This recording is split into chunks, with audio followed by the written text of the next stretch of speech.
You don't want to miss any chance to increase ROI. Every ad channel matters: display, mobile, email, and video. And we've brought here somebody who will walk you through this omni-channel experience. Please give a warm welcome to my good friend, the Business Development Director of Iponweb, Mr. Artem Rodichev.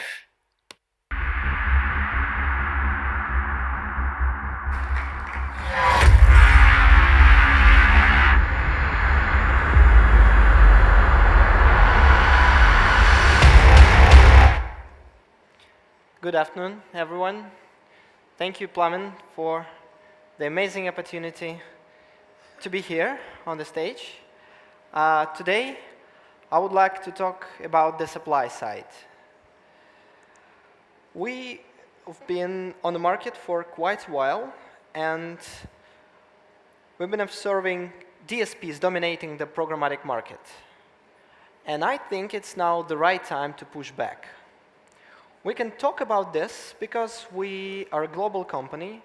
We created a few of the existing systems, and we really can't help noticing trends and challenges all around the globe.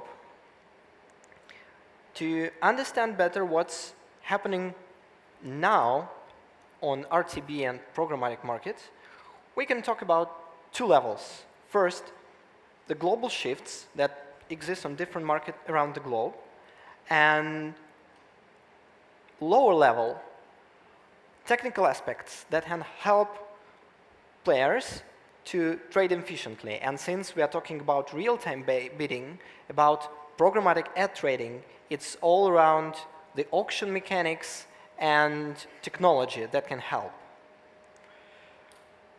So speaking about the market in general, we see that a lot of advertising money keep flowing away from the end-user market players to the intermediaries. According to the IAB study, up to 55% of the entire advertising revenue is kept within intermediary players, leaving less than a half for the publishers and the supply side.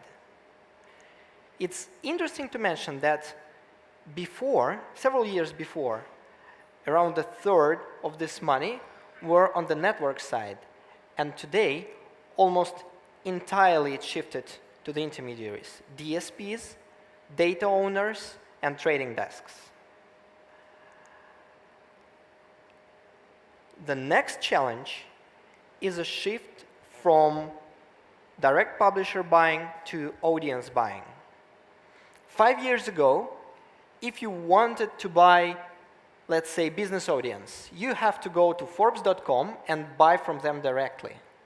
Today, you can go to a data supplier, buy information about your audience, and then go to Forbes.com or the New York Times or just to a couple of food and travel blogs all around the web and catch your audience there. The value of the publisher name decreases. And to make it even more complicated, social media players keep attacking the market. Global publishers such as Facebook, Twitter, and Google, who technically even can't be named publishers because they have a zero cost of producing the unique content, keep taking money away from the market.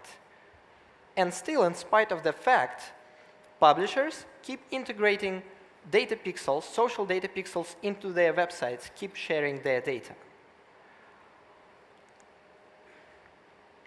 What technical players can do to resist these challenges? Again, it all lays around the technology and the trading practices. Since we know that more and more players are buying on the long tail, one of the most common approaches to keep the value on the publisher side is to offer a so-called first look pricing. It means that to let some limited set of buyers a privileged right to access nice inventory. Imagine you have a website and the average price of your programmatic buy is $1.05. someone approaches you and offers you to buy on a first look deal at 3. Is it a good deal or not? It turns out that it heavily depends on your inventory and the amount you would like to sell. Of course, your inventory is not evenly distributed. You have some more expensive placements and lots of, let's call it, remnant. And in this example, if this is your inventory price distribution, then if your first look deal allows you to sell only 7%, you should sell it not lower than $9. At 30%, you can sell it for $3, even if it's almost 3 times more expensive than the average value, is not a good deal at all.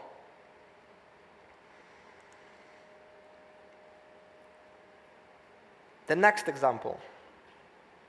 Let's take a look at the 8 advertisers who are buying inventory through 2 DSPs at the price range from 50 cents to $7.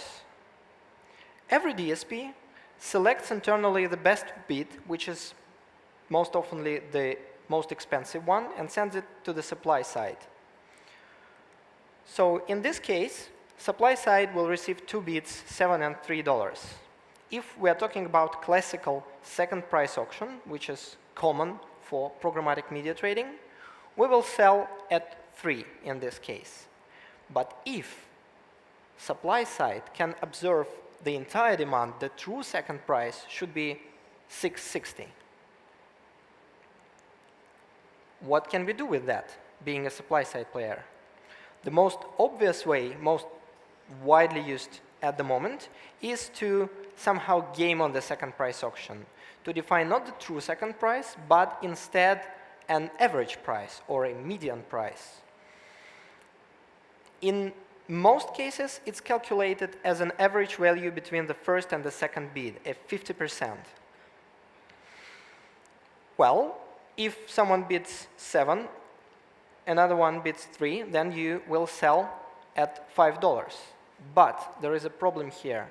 Such an approach is very easy to detect and eliminate. If you're a buyer, the only thing that you need to do is to add some random component to every your bid and then compare it with the winning price that you get in every case. Since the correlation is detected, you can gradually decrease your bid value to get as close to the real second price as possible. And again, you have the ability to buy your inventory cheap. The good news is that there is another approach, which is called the independent clearing price. There is an existing technique that allows suppliers to define a floor price.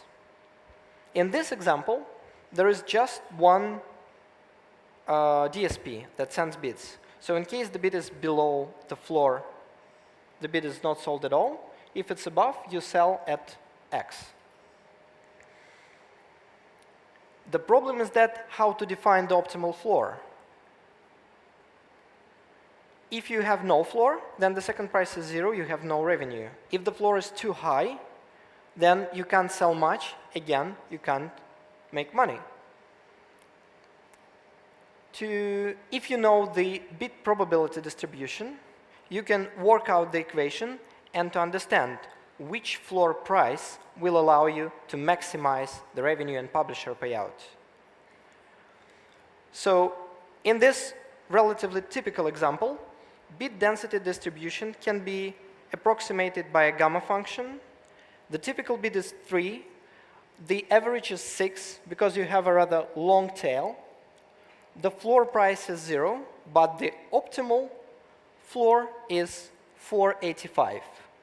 This value can be calculated based on the previous equation. So in case you sell a traditional second price, it's 1 cent. If you do cheating, you will sell at 3, but most probably you will get busted by the DSP and eventually they will decrease the money that they're bidding against your inventory. In the case of optimal auction, you will get 253 on average, and what's most important, this value can't be affected by DSP at all. So to sum it up, being on supply side, protect your data. do not share much with other players on the market. Use technology to define what you sell and at what price. And most importantly, hold the ground. If you decide that the optimal floor is $3, do not sell cheaper. Do not sell cheaper in the auctions. Do not sell cheaper to resellers, because eventually it will lead you to the same result. Make the technology work for you on the supply side. Thanks a lot, and I'm happy to answer your questions.